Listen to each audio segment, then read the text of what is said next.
Do you get a lot of messages and sometimes lose the important ones? There's a simple trick on the Samsung Galaxy S25 Ultra. You can start any message to save it. That way, you don't have to scroll or search later.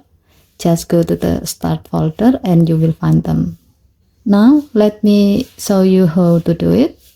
First, open Samsung Messages app. Open any chat.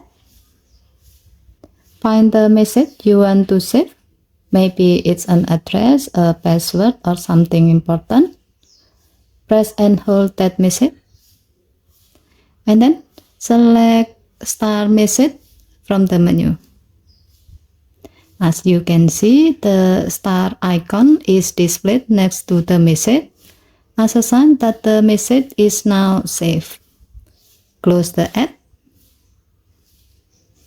To find your start messages later, reopen Samsung Messages app.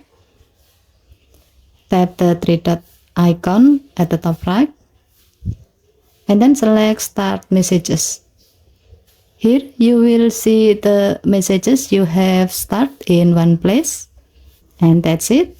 This is great when someone sends you something useful and you don't want to lose it in a long conversation. With the star feature, you can find important messages anytime in just a few taps. Okay, thank you for watching. Please help to like and subscribe. Have a nice day.